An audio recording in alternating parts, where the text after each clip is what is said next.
नमस्कार, Tarun Bharat news bulletin मध्ये आपल्या सर्वांचे स्वागत। आता पाहूया ठळक घडामोडी। आजच्या ठळक घडामोडी। आमदार सुधीरदादा गाडगीळ यांच्या गाडीचा अपघात, एअरबॅगमुळे मोठा अनर्थ टळला।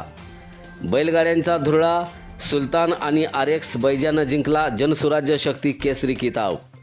सांगलीत पत्नीनं प्रियकराच्या मदतीनं पतीचा केला खून, विश्रामबाग पोलिसांनी उघड केला थरारक कट। मालवणमध्ये स्विमिंग पूलमध्ये उडी ठरली जीवघेणी, ईश्वरपूरच्या 25 वर्षीय तरुणाचा मृत्यू। आणि शिवप्रतिष्ठानतर्फे शिवराज्याभिषेक दिन उत्साहात, देवदर्शन पदयात्रेत हजारो धारकऱ्यांचा सहभाग। आता पाहूया सविस्तर बातमीपत्र। सांगलीचे आमदार सुधीरदादा गाडगीळ यांच्या गाडीचा अर्जुनवाड सर्व्हिस रोडवर अपघात झाला। या अपघातात त्यांच्या हाताच्या बोटाला किरकोळ दुखापत झाली असून गाडीतील एअरबॅग वेळेत उघडल्यानं मोठी दुर्घटना टळली। मिळालेल्या माहितीनुसार आमदार गाडगीळ हे म्हैसाळहून सांगलीकडे येत असताना अर्जुनवाड सर्व्हिस रोडवर अचानक एक दुचाकी त्यांच्या गाडीसमोर आल्यानं हा अपघात झाला। धडक इतकी जोरदार होती की गाडीचं नुकसान झालं, मात्र एअरबॅग उघडल्यामुळं आमदार गाडगीळ यांना गंभीर दुखापत झाली नाही। अपघातात दुचाकीस्वार जखमी झाला असून त्याच्यावर रुग्णालयात उपचार सुरू आहेत। घटनेची माहिती मिळताच पोलीस तातडीनं घटनास्थळी दाखल झाले। अपघाताची नोंद करण्यात आली असून नेमकं कारण काय याचा पुढील तपास पोलीस करत आहेत।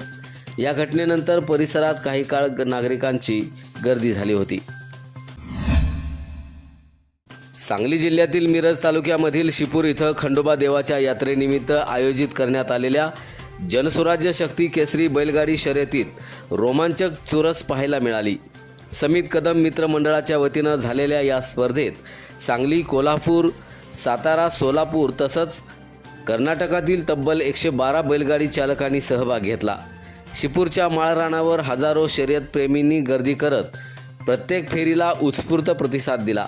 अत्यंत अटीतटीच्या झालेल्या अंतिम शर्यतीत बाळू हजारे यांच्या सुलतान आणि संभाजी गाडगीळ यांच्या RX बैजा या बैलजोडीनं प्रथम क्रमांक पटकावत जनसुराज्य शक्ती केसरी किताबासह 2 लाख रुपयांचं रोख पारितोषिक जिंकलं।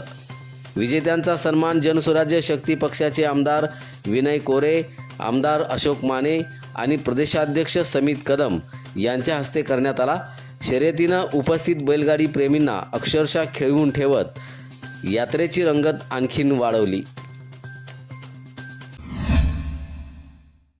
सांगलीतील पोळमळा परिसरात घडलेल्या धक्कादायक घटनेत आनंद सर्जे या 28 वर्षीय तरुणाचा पत्नीनं प्रियकराच्या मदतीनं गळा दाबून खून केल्याचं तपासात उघड झालंय। सुरुवातीला घराबाहेर मारहाण झाल्यानं पतीचा झोपेत मृत्यू झाल्याचा बनाव रचून पोलिसांची दिशाभूल करण्याचा प्रयत्न करण्यात आला, मात्र मृतदेहावरील जखमा आणि पत्नीच्या जबाबातील विसंगतीमुळे विश्रामबाग पोलिसांना संशय आला। चौकशीत पत्नीनं प्रियकरासोबत मिळून पतीचे पाय बांधले आणि छाताडावर बसून गळा आवळत हत्या केल्याची बाब समोर आली आहे। त्यानंतर भावाच्या मदतीनं पतीला रुग्णालयात नेऊन अपघाती मृत्यूचा आभास निर्माण करण्याचा प्रयत्न करण्यात आलाय। या प्रकरणी पोलिसांनी पत्नी आणि तिच्या प्रियकराला ताब्यात घेतलं असून पुढील तपास विश्रामबाग पोलीस करतायत। सिंधुदुर्ग जिल्ह्यातील मालवण इथं पर्यटनासाठी गेलेल्या सांगली जिल्ह्यातील ईश्वरपूरमधील श्रेणिक मिलिंद टाकळे या 25 वर्षीय तरुणाचा स्विमिंग पूलमध्ये उंचावरून उडी मारताना दुर्दैवी मृत्यू झाला। या दुर्घटनेचा व्हिडिओ सध्या सोशल मीडियावर मोठ्या प्रमाणात व्हायरल होतोय। मिळालेल्या माहितीनुसार श्रेणिकनं 8 ते 10 फूट उंचीवरून अवघ्या 4 फूट खोल असलेल्या स्विमिंग पूलमध्ये उडी मारल्यानं त्याचं डोकं तळाशी आपटून गंभीर दुखापत झाली। मित्रांनी त्याला तातडीनं रुग्णालयात दाखल केलं, मात्र डॉक्टरांनी मृत घोषित केलं। या घटनेची आकस्मिक मृत्यू म्हणून नोंद करण्यात आली असून मालवण इथल्या पोलीस ठाण्यामध्ये या संदर्भात नोंद झाली आहे। मालवण पोलीस पुढील तपास करतायत। घटनेमुळे ईश्वरपूरसह संपूर्ण परिसरात हळहळ व्यक्त होत आहे। श्री शिवप्रतिष्ठान हिंदुस्थानतर्फे तिथीनुसार शिवराज्याभिषेक दिन उत्साहात साजरा करण्यात आला। शिवतीर्थ इथं पहाटे शिवपुतळ्याची स्वच्छता, विविध गडांवरून आणलेल्या पवित्र जलानं अभिषेक तसंच धार्मिक विधी पार पडले।